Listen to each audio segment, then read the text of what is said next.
Bom, o pessoal já está entrando, então eu vou apresentar a senhora. Boa noite, pessoal. Essa é a doutora Isabel Arroio Marchi. Ela é médica pela UFMS, fez residência de clínica médica pelo Hospital Ipiranga, no SUS, fez residência de neurologia pela Santa Casa de Misericórdia de São Paulo.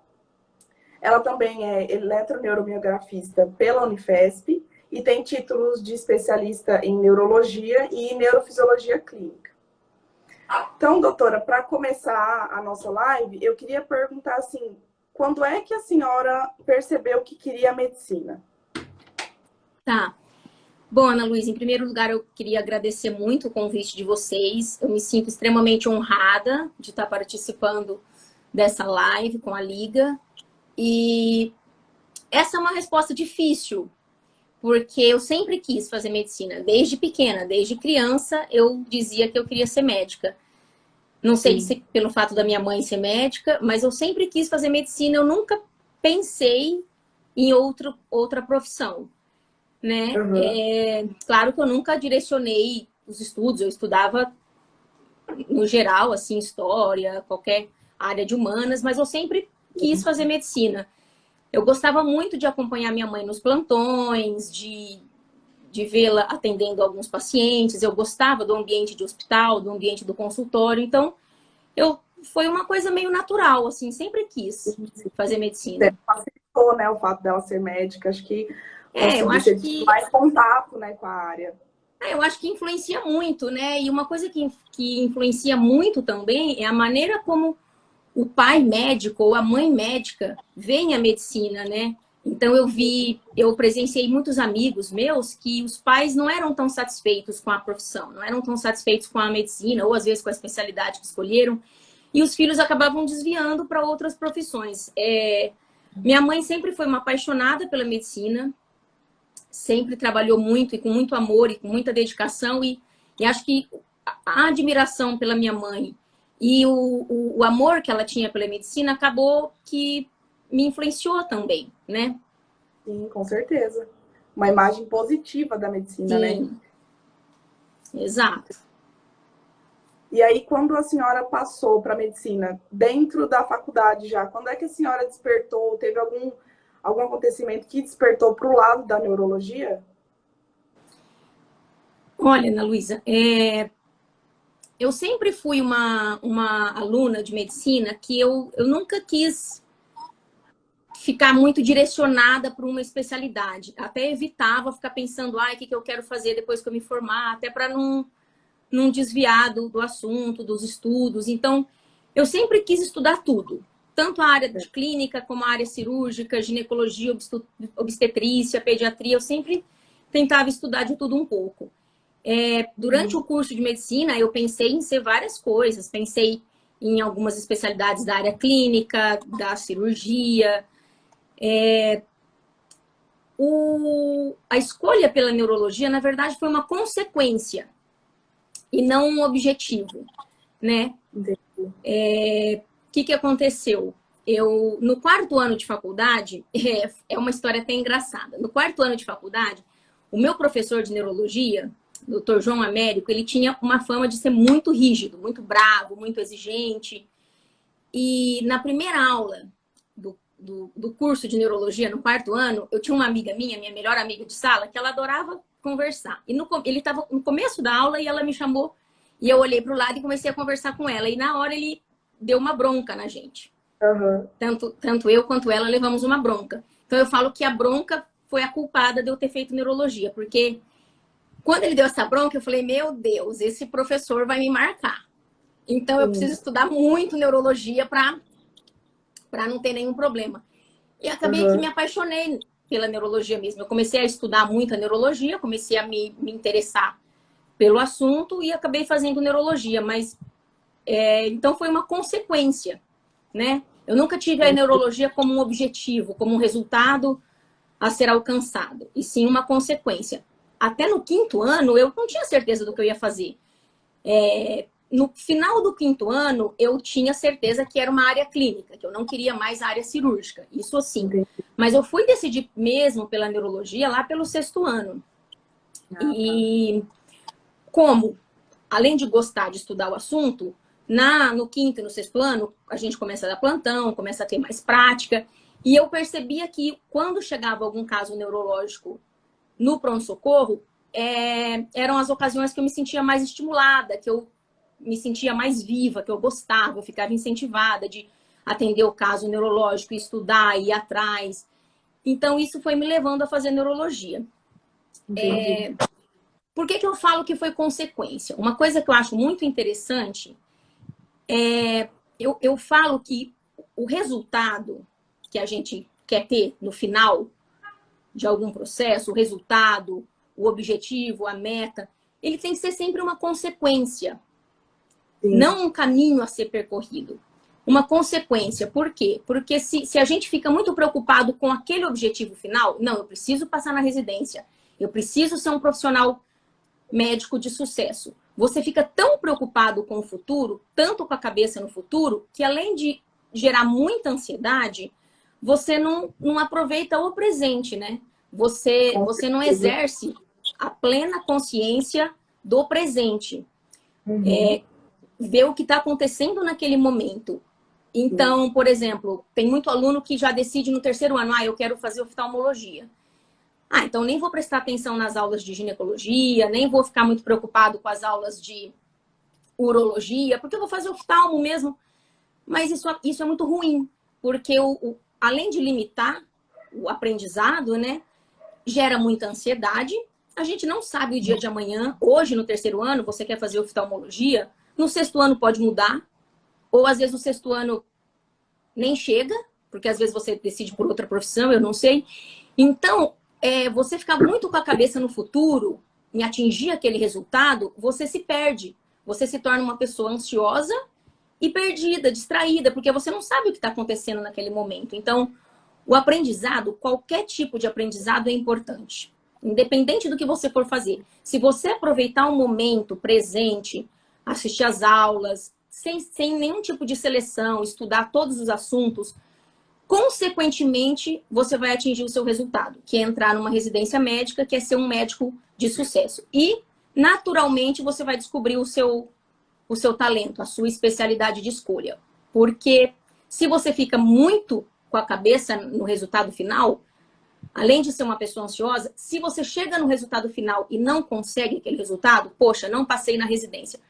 Você invalida tudo o que você viveu. Você invalida todos os 6 anos de estudo, porque você fala, puxa, me matei de estudar, deixei de ir em festa e não passei na residência. Isso é muito ruim. Outro pensamento se você aproveitou a faculdade de medicina como um aprendizado para você, como uma experiência interessante, se você chega no final e não passa na residência, tudo bem, eu aprendi muita coisa nesses 6 anos, eu estudei muito, eu sou uma pessoa completamente diferente do que eu era há 6 anos atrás. Não passei na residência, tudo bem, eu não vou me sentir frustrado e meu mundo não vai cair. Ano que vem eu presto residência de novo. Faz todo sentido. A gente consegue observar, assim, o pessoal à nossa volta tem muito isso, né? Eu preciso passar na residência de tal coisa. Então, não é uma coisa assim que a gente aproveita, por exemplo, o internato para passar por todas as fases, para estudar durante todas as fases. A gente fica muito focado, né? Eu acho que essa nossa geração de hoje, com um cursinho, com todo o peso, a responsabilidade em cima, a gente acaba, igual a senhora falou, né? A gente não vive o presente, não aproveita os cenários que a gente passa, não aproveita para estudar todas as áreas da medicina, né? A gente já fica muito focado naquilo. Eu preciso escolher uma residência, eu preciso saber o que eu quero, preciso estudar para aquilo, né? Então a gente acaba não aproveitando todas as oportunidades de estudar durante a faculdade, né? Faz muito sentido. Com certeza. Isso nem é da sua geração. Eu acho que a sua geração é uma geração mais prática, mais imediatista, que é a geração do tecnológica, né? Do mundo virtual. Mas isso é natural do ser humano. A gente se distrai e pensa muito no futuro. E isso, por um lado, é ruim, porque a gente deixa de viver, né? A gente deixa de aproveitar o presente. Eu não sei nem se eu vou estar viva daqui a um mês. Então, por que eu vou ficar preocupada com o que eu vou estar fazendo daqui a um mês, se eu posso apreciar o agora, né? Apreciar o que eu estou aprendendo agora.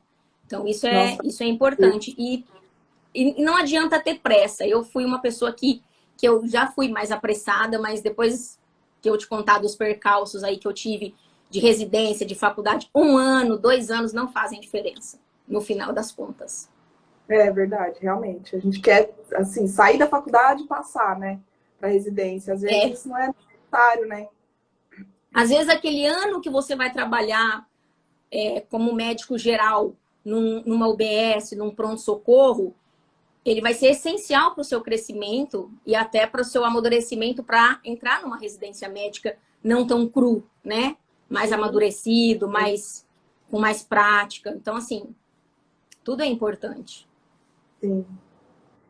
E aí eu ia te perguntar já sobre a residência, né? Se quando a senhora decidiu fazer, se a senhora tinha algum foco, por exemplo, para estudar para as provas, tinha algum foco para a residência, assim, que alguma dica mesmo que a senhora pudesse dar para a gente, porque como a gente está na liga, né? Muita gente tem a vontade de fazer a residência de neurologia. E a senhora fez algo diferente pelo fato de ter escolhido essa área de residência. Então, o que aconteceu comigo? É aquilo que eu até te falei, acabei te falando. Às vezes, uma coisa que a gente acha que é ruim, na verdade, depois de um tempo, você vai perceber que, nossa, não foi ruim, foi o correto para o meu crescimento. Porque quando eu terminei a faculdade de medicina, primeiro que eu não entrei direto na residência, né? Eu fui muito bem na prova de residência médica do Hospital Universitário de Campo Grande, Mato Grosso do Sul, onde eu fiz a prova, né? Fui muito bem na prova teórica e na prova prática, não sei se o que aconteceu, se eles me acharam muito imatura, alguma coisa aconteceu que eu não fiquei sabendo, que eu não passei. Simplesmente não passei. Claro que eu fiquei muito chateada na época, muito frustrada, porque é aquilo que você falou, aquele imediatismo do estudante de medicina, ele quer sair da faculdade e entrar na residência. Não entrei na residência de clínica médica da minha faculdade, foi muito difícil, né, passar por isso, tal. Eu era uma das melhores alunas da sala, todo mundo vinha falar, nossa, como assim? Como você não passou? Bom, voltei para casa dos meus pais, fiquei 1 ano na casa dos meus pais trabalhando, dava 2 ou 3 plantões por semana, nos outros dias eu estudava mesmo. Todo fim de semana eu vinha para São Paulo assistir a aula de cursinho preparatório, né? Desses cursos preparatórios que tem para residência. Todo fim de semana eu vinha, então eu viajava todo sábado à noite e voltava para casa domingo à noite. Então, praticamente não tive fim de semana nesse ano. Dava plantão e estudava bastante, com o foco de entrar na residência de clínica médica. Por que clínica médica? Porque a neurologia tinha, na minha época, a exigência para a neurologia eram 2 anos de clínica médica, não tinha ainda acesso direto. Então, eu estudei para clínica médica, né? Passei na residência de clínica médica. Para passar na residência de clínica médica, foi isso, né? Não tem segredo. Foi muito estudo, muito foco, estudar o que cairia na prova. As aulas, eu acho que o curso preparatório para a prova de residência médica, ele é bom porque ele te direciona, ele não deixa você perder o foco. Ele pelas apostilas, pelos livros, você sabe o que você realmente tem que estudar. E você responde muitas questões. Eu respondia muitas questões, principalmente as questões das instituições que eu tinha mais como objetivo, né? Como de preferência. Mas os plantões que eu dei também, 2, 3 vezes por semana, me ajudaram bastante a ver na prática aquilo que eu estudava, né? Na teoria. E a ganhar um pouquinho de autoconfiança também, de segurança, porque é difícil você entrar numa residência médica cru, né? Direto da faculdade é um pouco mais complicado. Mas foi isso que eu fiz. Eu estudei bastante e o curso preparatório foi muito importante para mim. Certo. Vim para São Paulo, prestei a prova de residência, entrei em clínica médica.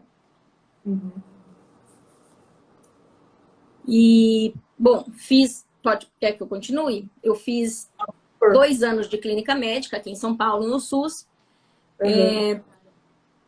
Para falar a verdade, eu sempre quis a neurologia, mas não era aquela coisa assim, nossa, quero fazer neurologia, sou vidrada, sou apaixonada. Clínica médica também eu aproveitei bastante, eu estudava todas as áreas, estudava todas as especialidades dentro da clínica médica. Gostava muito de pegar caso de pronto-socorro, caso de sepse, infarto. Eu não ficava só, mas eu sentia que toda vez que chegava um caso neurológico, eu me sentia mais estimulada, eu gostava, eu tinha até mais facilidade com os casos neurológicos. Mas até aí tudo bem. Quando eu estava no segundo ano de clínica médica, o presidente da Sociedade Brasileira de Clínica Médica da época, ele assinou o decreto que neurologia ia ser acesso direto a partir do ano seguinte. E aí foi outro tombo que eu levei, porque eu estava focada em estudar clínica médica para entrar na neuro. E mais ou menos em agosto, setembro, eu fiquei sabendo que para entrar na neurologia eu teria que estudar clínica médica, ginecologia, pediatria, cirurgia. E aí eu fiquei um pouco desesperada mesmo, um pouco ansiosa, porque eu falei, gente, como é que eu vou estudar o que eu vi há 2 anos atrás na faculdade em 4, 5 meses e passar na residência de neurologia? E aí, que eu fiz? Tentei me desviar um pouco do meu destino. Essas coisas são muito interessantes. Na ansiedade ou até mesmo falta de estímulo, o que eu fiz? Eu falei, bom, vou terminar a residência de clínica médica e vou estudar, vou prestar neurologia em instituições mais tranquilas e vou prestar hemato. Uma coisa que eu gostava de estudar, pelo menos, era hematologia. E vou prestar hematologia em algumas e vamos ver o que dá, jogar na sorte. Eu não passei em nenhuma de neurologia e passei na Unicamp para hematologia. E fui. Bom, os 3 meses que eu fiquei no R1 de hematologia em Campinas foram os piores 3 meses da minha vida. Foi muito difícil. Por quê? Porque eu gostava de estudar hematologia, mas eu vi que a prática era outro assunto, era outra coisa. A residência de hematologia é uma residência extremamente difícil, emocionalmente, psicologicamente. Você atende muitos pacientes jovens, 90% são graves, chega muita leucemia no pronto-socorro e os pacientes jovens morrem mesmo, né? Morrem, às vezes, na primeira, na segunda semana de quimioterapia. E eu fui vendo que eu não gostava mesmo da prática de hematologia, né? Mas continuei na residência. Além disso, era uma cidade que eu não fui muito bem recebida na cidade, eu não tinha nenhuma família, eu não tinha nenhum apoio presente, eu não tinha nenhum amigo, né? O pessoal da Unicamp não facilitou muito as coisas para mim, porque eu era de fora, então tem aquela questão mesmo de você ser de fora. Mas o que aconteceu? Como que não dá pra gente fugir do nosso destino, né? Quando eu tava assim, no meu limite, eu já tinha perdido 6 quilos, eu ia dormir às vezes 11 da noite, acordava 3h30, 4 horas da manhã e ia pro hospital porque eu não conseguia mais dormir, então me gerou muita ansiedade. Quando eu já estava no meu limite, eu tinha um paciente que ele tinha, nunca me esqueço, aplasia de medula óssea. E ele tinha uma contagem de plaquetas de 1.000, 1.500. Ou seja, se ele tropeçasse e batesse a cabeça, ele morria. E eu atendia esse paciente de 2 em 2, uma vez a cada 2 semanas no ambulatório. E um dia ele chegou completamente atáxico no consultório. Ele entrou no consultório cambaleante, né? Com uma ataxia de marcha absurda, com disartria, com falta de coordenação motora. Ao mesmo tempo que eu fiquei preocupada, meu olho brilhou, né? Eu falei, nossa, por quê? Porque ele tinha um quadro neurológico, né? E aí eu fui examiná-lo e passei para o chefe e falei, olha, esse paciente, provavelmente ele teve um AVC hemorrágico de cerebelo, porque ele tinha todo o quadro de AVC de cerebelo mesmo.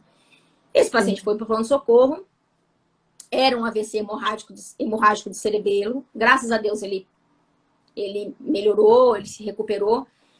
Mas eu falo que esse menino, ele foi um executor do meu destino. Por quê? Porque nesse dia eu tive um insight, eu falei, o que eu estou fazendo aqui? O que eu estou fazendo aqui? Porque o momento mais feliz, mais agradável da residência de hematologia foi quando eu atendi um caso neurológico. Falei, gente, eu não vou ser feliz como hematologista. Mas aí, todo aquele caminho, desistir da residência, não é fácil você desistir de algo que você já está lá dentro, porque o ser humano, a gente tem a tendência de ser acomodado, né? Não vamos ser Sim. hipócritas. A gente tem a tendência de escolher o caminho mais fácil. E eu ia ter que desistir da residência de hematologia, voltar a trabalhar, ficar um ano, que era março, abril, mais ou menos, ficar um ano estudando para neurologia, que era acesso direto. Uhum. Mas eu falei, não, eu tenho que ter coragem para fazer isso, claro, com o apoio da minha mãe. Sozinha é difícil fazer essas coisas com o apoio da minha família. Eu falei, não. Minha mãe foi até para a Unicamp no dia que eu resolvi desistir, porque eu sofri muita pressão, tanto dos chefes quanto dos residentes, para não desistir, porque um residente a menos sobrecarrega todos os demais. Mas é a minha vida, né? É o que eu vou fazer para o resto da vida. Quer dizer, além de prejudicar a mim, se eu fosse uma hematologista, além de eu ser prejudicada, os pacientes também seriam prejudicados, né? Eu não seria uma médica feliz. Então, eu desisti da residência de hemato, assinei a carta de desistência. Aí eu vim para São Paulo. Fiquei em São Paulo trabalhando, dando plantão também 2, 3 vezes por semana. Meus pais me ajudando financeiramente. Graças a Deus eu pude contar com ajuda financeira. E estudando, e aí eu peguei firme. Aí eu comecei a estudar ginecologia, cirurgia, pediatria, porque aí eu ia ter que prestar acesso direto. Sim. E acabei passando na residência da Santa Casa. Entendi.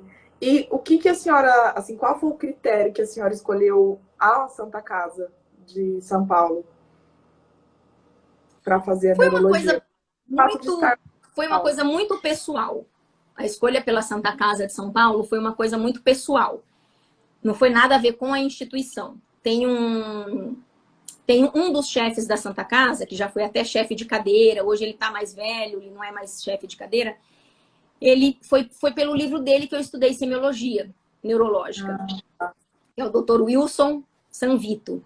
Dr. Sanvito a gente conhece. Então eu tinha o Dr. Sanvito como que um ídolo, assim, porque eu sempre estudei semiologia neurológica pelo livro dele. Então eu aprendi neurologia indiretamente com ele, né? E foi isso. Eu falei, eu quero fazer residência na Santa Casa, porque é onde o Dr. Sanvito é chefe. E hoje eu trabalho do lado dele. Eu alugo a sala dele de consultório. Então, ele atende numa sala, eu atendo na sala do lado e volta e meia ele vai no meu consultório tomar um cafezinho. Mas eu escolhi a Santa Casa por isso. Por ele. Por ele, mas por ele mesmo. Não foi pela instituição, não. Acabei escolhendo por ele mesmo. E aí passou lá e aí fez a residência então, lá. E aí, aquilo que eu te falei, que os 2 anos de clínica médica que eu fiz e que dá a sensação que foi perdido, né? Tipo, nossa, fiz 2 anos à toa de clínica médica. Na verdade, não foram, porque primeiro que foi graças à clínica médica que eu entrei na residência de neurologia. Por quê? Porque eu gabaritei a prova de clínica médica na residência de neurologia, porque era uma prova extremamente fácil para mim. Porque imagina que eram questões feitas para alunos do 6º ano. Eu tinha feito 2 anos de clínica médica. Então, o que me ajudou a entrar na residência, eu entrei na residência da Santa Casa de neurologia graças à clínica médica, que foi o que me fez tirar nota tirar nota alta, né? Sim. E acabou diferenciando dos outros alunos que não tinham feito clínica médica, provavelmente a maioria. Direto, né? E além de me ajudar a entrar na prova da Santa Casa, a clínica médica me ajudou muito na prática também, né? Aí eu entrei na residência da Santa Casa, eu tive que fazer mais 1 ano de clínica médica. Nossa. Porque é 1 ano de clínica e 2 anos de neuro. E eu até fui conversar com o chefe da Santa Casa, falei, olha, eu tenho 2 anos de clínica, eu tenho título de clínica médica e tal. Ele falou assim, olha, você pode até passar direto para neurologia, só que você não vai ter bolsa. Porque a bolsa do MEC, ela é contada. Falei, quer saber? Esse primeiro ano de clínica médica vai ser 1 ano para eu descansar. Então, o primeiro ano de neurologia, que foi da clínica médica, foi 1 ano que eu fiz muitas amizades na Santa Casa e até descansei, porque não era mais fácil para mim, né? Tanto dar plantão, como atender paciente no pronto-socorro, era bem mais tranquilo. Então, experiência, né? Levei muito tranquilamente o primeiro ano de clínica médica na neurologia. Foi até muito engraçado, porque no começo da residência, na Santa Casa, o R1 tinha que discutir os casos com o R2. E eu atendia os pacientes no pronto-socorro, né? Na porta, a gente fica na porta, então o R1 fica atendendo quem chega. E eu ia discutir os casos com o R2, se internava, se pedia exame. E aí, um dia, um deles descobriu que eu tinha feito 2 anos de clínica médica e tinha título de especialista e ficou muito bravo. Falou, ah, menina, pelo amor de Deus, você fica vindo discutir caso com a gente, você sabe mais que a gente, ó, não vamos discutir mais caso nenhum com você. Você toma a sua conduta, porque a gente já tem, o plantão já é muito atribulado pra gente ficar discutindo com você. Então, eu acabei tendo até um pouco de autonomia na residência, no primeiro ano de clínica médica, na neurologia, né? E a minha entrada na neurologia foi teve um outro probleminha também. Eu passei na prova teórica muito bem, passei em primeiro lugar, empatada com outro candidato. A segunda fase foi só uma entrevista mesmo, conversar com os chefes, tal. Teve um texto em inglês para traduzir. E eu estava viajando para a formatura do meu irmão. A gente estava no Paraná já, porque o meu irmão formava em medicina naquele ano. E ele me ligou para minha mãe e falou, olha, eles me chamam de Bebel, né? A Bebel não passou. Como assim não passou na Santa Casa? Ela tinha pegado em primeiro lugar, e eu tinha pegado em primeiro lugar, e a minha nota da primeira fase estava muito distante do segundo colocado. Mas como assim não passou? Não passou. E aí foi uma complicação, porque aí a gente ia ter que entrar com recurso, e eu estava no Paraná. Sim. E aí eu, deixa quieto, estudo mais um ano. Minha mãe, não, você quer fazer neurologia na Santa Casa? Vamos lá. Entramos numa cidadezinha do Paraná, a gente comprou uma passagem, ônibus leito. Eu viajei a noite toda, cheguei em São Paulo, perdi a formatura do meu irmão, o primeiro dia, que acho que era colação de grau e missa. Cheguei em São Paulo 11 da manhã. Na madrugada, uma prima minha, advogada, fez o recurso solicitando revisão de nota, né? Revisão de prova. Cheguei às 11 da manhã, corri no cartório, reconheci firma. Meio-dia, o prazo era até 1 da tarde. Meio-dia, entreguei o recurso na Santa Casa para revisar a nota. E aí, revisaram, depois de 15 dias, um mês, revisaram e acho que foi um erro de digitação, algum problema lá. O importante é que eu passei, né? Aí eu acabei passando na Santa Casa. Ainda bem que foi atrás, imagina. Um ano por digitação. Eu falo que atualmente eu nem escolho mais o caminho mais fácil. Eu já vou pelo difícil, porque eu sei. Que o difícil vai chegar no mesmo lugar. Eu tive aí alguns percalços. Mas a residência de neurologia foi maravilhosa. Eu gostei muito. Foi mais tranquila que a de clínica médica, porque aí eu me senti mesmo no meu lugar, sabe? Eu sentia que era aquilo mesmo que eu queria. Fiz muitas amizades e todos os chefes sempre muito bons. Gostei muito da residência de neurologia, aprendi bastante. E puxando mais agora para esse assunto, né, de mês da mulher e tal, a senhora teve, ou assim, na faculdade mesmo, ou durante a residência, alguma dificuldade pelo fato de ser mulher, pela diferença de gênero? Olha, assim, comigo, não muito. Eu não tive muito problema, não. Eu presenciei alguns problemas, algumas questões complicadas em relação à mulher na medicina no geral, mas principalmente na neurologia. Mas o que eu posso te dizer, quando eu fui fazer a entrevista para a prova de residência, eu acho que não era de neurologia, era residência de clínica médica. As pessoas mais velhas, até os residentes já da época, ou pessoas mais experientes, passaram o seguinte conselho pra gente, para mim e para mais umas 2 amigas. Olha, se perguntarem para você na entrevista se você namora, você fala que você é solteira, não fala que namora, não fala que é casada e que você não pretende casar e nem ter filho nos próximos 2, 3 anos. Então, isso aí eu já achei bem complicado.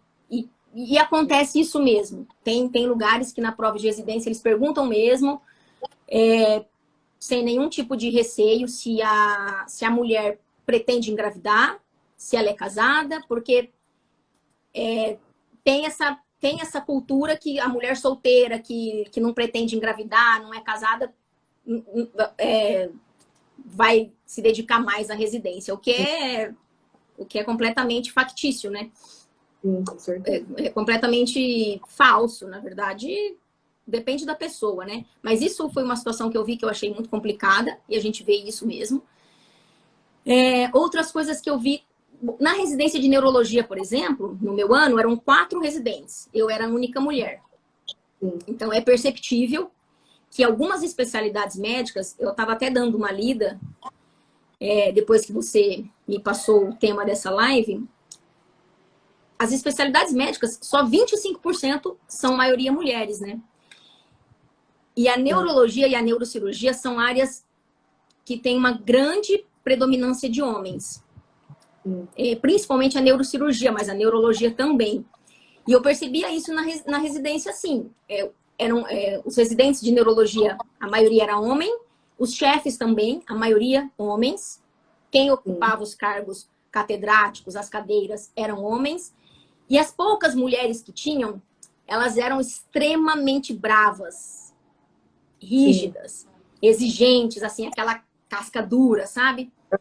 No começo eu achava estranho, mas depois eu entendi, porque a sensação que dá é que a mulher, dentro da neurologia e da neurocirurgia, principalmente a chefe, a preceptora, ela precisa mostrar uma certa agressividade, uma certa rigidez, até para, infelizmente, para ser mais respeitada.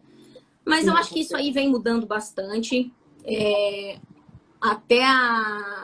Eu estava lendo, a Academia Brasileira de Neurologia foi fundada em 1962 por 47 neurologistas na época. Um deles só que era mulher.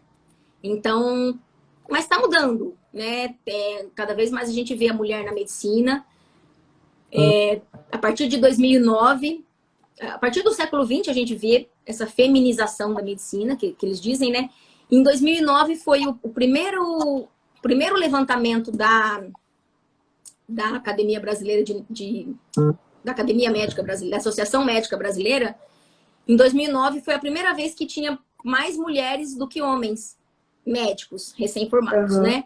E hoje, pela contagem de 2018, pelo censo de 2018, no geral, ainda tem mais homens que mulheres médicos, né? Em torno de 54%, 55%. Mas até 34 anos, as mulheres já são a maioria. Então, os médicos jovens, até 34 anos, a maioria é mulher médica. Então, a mulher está entrando com bastante força na medicina. E eu tenho certeza que esse cenário vai mudar. Tanto na medicina no geral, como em áreas... Pode falar.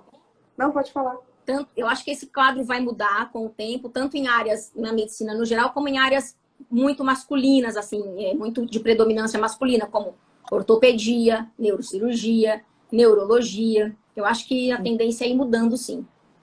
Cabe a nós, né? Aqui na faculdade tem muito mais mulher do que homem, né? Se formando como médicos, né? Então a gente espera realmente que esse cenário consiga mudar. Tem muita médica mulher. Eu acho que a medicina ela é uma profissão de cuidar, né? E esse cuidar é uma coisa que atrai, que é muito próprio da mulher, né? Não desmerecendo os homens, claro, mas o cuidar. Então, a mulher gosta muito de, às vezes, escolher áreas que envolvem isso, né? O cuidar, o proteger, o amparar, né? Então, acho que a tendência é ir cada vez mais mulheres na medicina. Eu até li uma história super interessante, não sei se você sabe. Em 1812, teve um médico, Dr. James Berry.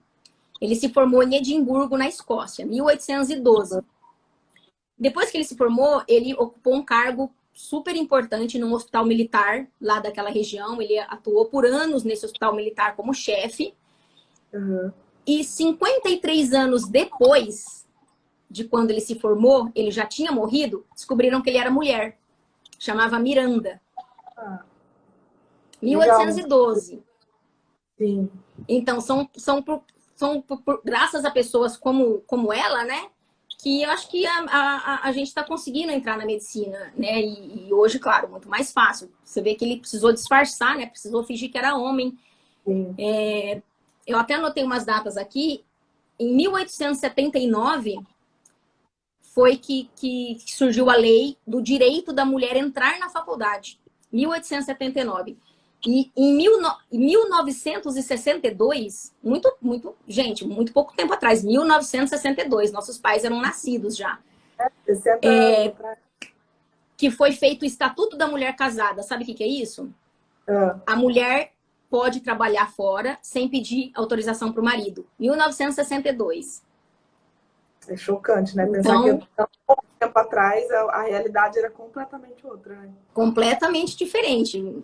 Tomara que isso mude e comece a mudar com com mais rapidez, né? A gente não ficar tão defasado também. Sim, com certeza. E eu ia perguntar assim para a senhora, além da sua mãe, né? Óbvio que é um exemplo para todas nós aqui da faculdade, que a gente tem a doutora Beth como a nossa ídola, né? Tem alguma outra mulher dentro da medicina que te inspira?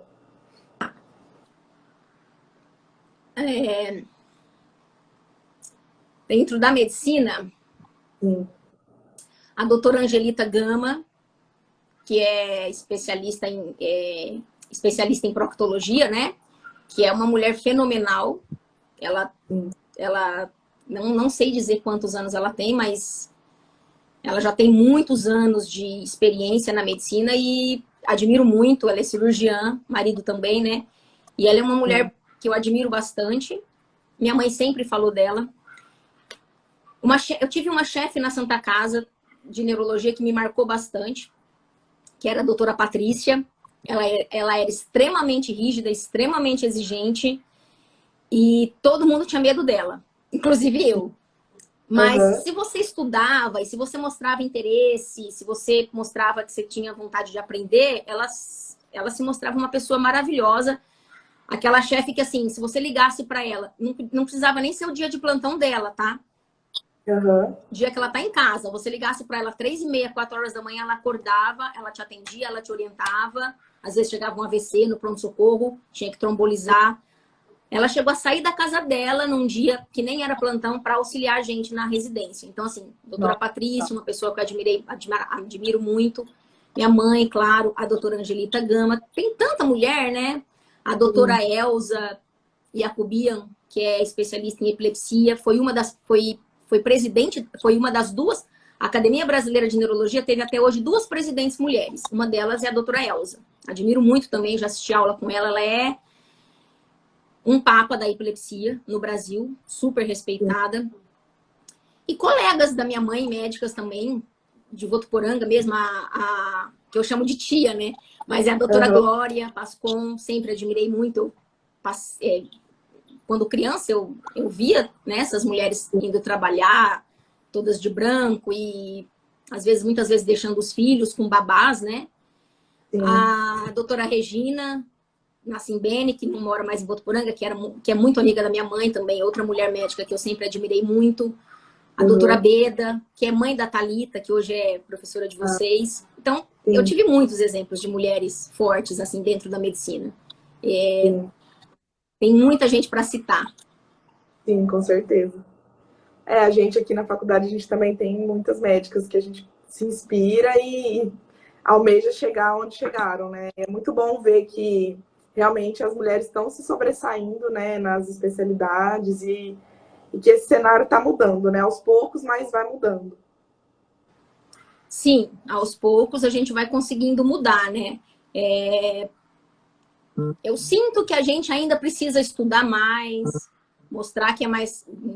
Estudar mais, mostrar que é mais compromissada, porque eu vejo, principalmente na neurocirurgia, eu vi muito isso acontecer, na residência de neurocirurgia. Às vezes tinha uma dupla de plantão. Na neurocirurgia, na neurologia não, mas na neurocirurgia tinha uma dupla de plantão.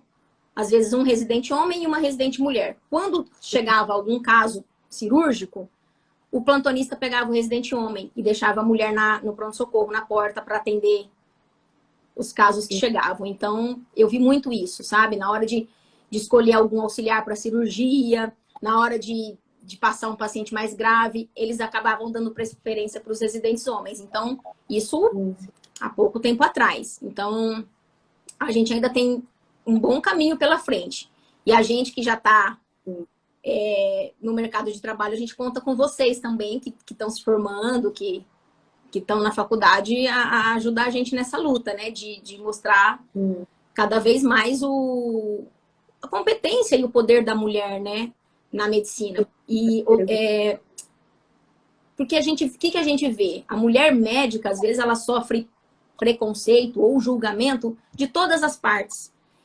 é do próprio médico, do próprio chefe, que às vezes escolhe o residente homem para auxiliar na cirurgia e não a residente mulher, do paciente, principalmente médicas cirurgiãs, porque a gente tem essa noção cultural de que a mulher é muito emocional, a mulher é muito emotiva. Então, numa hora de uma cirurgia, numa hora de uma urgência, ela não vai conseguir decidir o que ela tem que fazer na hora da cirurgia. É um absurdo isso, né? Eu acho que emocional, acho que pelo contrário, né? Cada vez mais a gente valoriza o lado emocional na medicina, porque nós não somos robôs, né? Nós somos humanos também.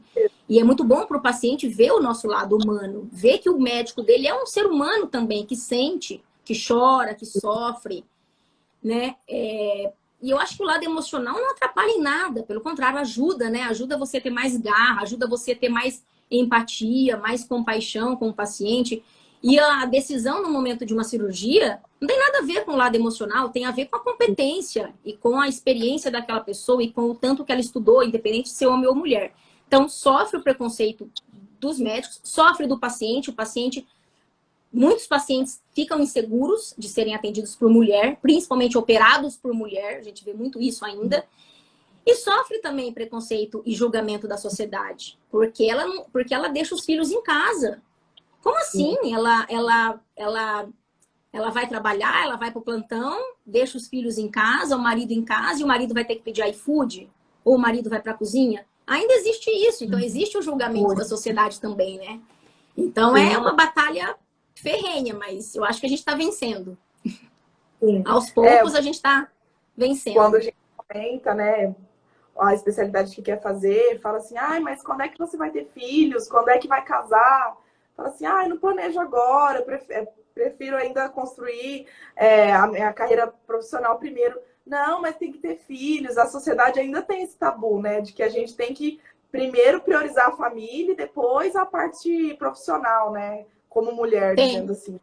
Ainda tem. E eu vou te falar que isso aí é tão relativo, porque, por exemplo, eu via minha mãe trabalhar a vida inteira, sair para dar plantão, só que assim, o que eu sentia? Os momentos que ela tinha comigo e com o meu irmão eram nossos, eram só nossos. Então assim, nossa, esse fim de semana eu tô livre, eu não tenho plantão. Ela ia pro parque, ela levava a gente para empinar pipa, levava a gente pra piscina, brincava o dia inteiro em casa com a gente. E às vezes você vê muitas mulheres que não têm uma carga de trabalho tão alta, ou às vezes ficam em casa e que ficam o dia inteiro no celular. Sim, não tem o tempo, né, dedicado. Ou vai para academia, passa o dia no shopping e não dá tanta atenção para o filho. Então, assim, é muito relativo, isso vai de pessoa para pessoa, né? Então, acho que a profissão, a carga horária da mulher não vai atrapalhar em nada ela na criação. Pelo contrário, às vezes, a minha mãe, por exemplo, ela serviu como exemplo, né? Para mim, para o meu irmão, de força, de garra, a gente consegue o que a gente quiser, mas tem que estudar, tem que batalhar, tem que ir atrás, né? Então, acho que isso é muito relativo. Com certeza. A gente fez essa live principalmente para conversar sobre isso, para mostrar para o pessoal, né? Desmistificar esse papel da mulher como mãe somente, né? Que a mulher já mudou totalmente o foco, né? Que a gente não precisa mais só ser mãe, a gente pode, além de ser mãe, esposa, a gente consegue ser médica, neurologista, fazer uma especialização e conseguir dedicar o tempo para ambas as funções, né? Com certeza, isso aí depende, isso aí vai da pessoa, né? Tempo a gente arruma, né? Tempo tem para tudo. É só você precisa ter noção de prioridade, né? As suas prioridades. E o filho entende, né? Eu acho que a criança muito pequenininha talvez pode sentir um pouco de falta, mas o filho mais velho eu sempre entendi. Eu sabia que a minha mãe saía para trabalhar porque ela queria dar o melhor pra gente, porque ela queria que a gente estudasse em escola boa, porque a gente queria que a gente vestisse roupas legais e tivesse educação. Então, o filho entende também, né? E é aquilo que eu te falei, a criança, ela cresce com exemplo, né? E não com fala. Então, é o exemplo do pai, é o exemplo da mãe de trabalho, de perseverança, de garra, de honestidade que vai educar uma criança. Sim, com certeza. E existem várias formas de demonstrar amor, né? O fato de você sair para trabalhar e passar a noite inteira de plantão é uma forma de demonstrar amor. Eu estou fazendo isso para te dar uma educação legal, para te dar para você poder ir no clube, para você poder ter aquele presente que você quer no Natal. Então, é só uma questão da mãe, da mulher, mostrar para os filhos, olha, eu não fico todo dia com você, mas eu te amo, eu tô aqui, eu tô trabalhando para te dar condições melhores, né? Sim, com certeza. Bom, doutora, a senhora tinha programado mais alguma coisa para falar? Que as perguntas que a gente programou já foram. Não, a princípio não. O que eu queria deixar para vocês não tem... Claro, tem um pouco a ver, sim, pela dificuldade da mulher na medicina também, mas uma vez eu li uma frase do Shakespeare, e essa frase eu uso como lema de vida mesmo. Uhum. Porque você viu que eu tive alguns percalços, né? Não entrei assim de cara nas coisas. A única coisa fácil para mim foi entrar na faculdade. Entrar na faculdade foi tranquilo. Eu entrei de primeira, tal. Entrei com 17 anos, não fiz cursinho, mas residência de clínica médica, depois vai para hematologia, desiste da hemato, vai para Santa Casa, tem que pedir revisão de prova, de nota. É uma frase que diz o seguinte, do Shakespeare: nossas dádivas são traidoras e nos fazem perder o bem que poderíamos conquistar se não fosse o medo de tentar. Então, o que eu queria dizer para vocês é isso, tentem sempre, não desistam dos seus sonhos. Por mais difícil que pareça, por mais complicado que pareça, não desista, não opte pelo caminho mais fácil, opte pelo caminho que você quer seguir. Né? Então, eu quero ser a melhor neurocirurgiã do Brasil. Então, eu vou ser a melhor neurocirurgiã do Brasil. Vai ser difícil? Vai. Mas eu vou conseguir. Então, porque é o que vai te fazer feliz. Se você for atrás do que você quer, é o que vai te fazer feliz.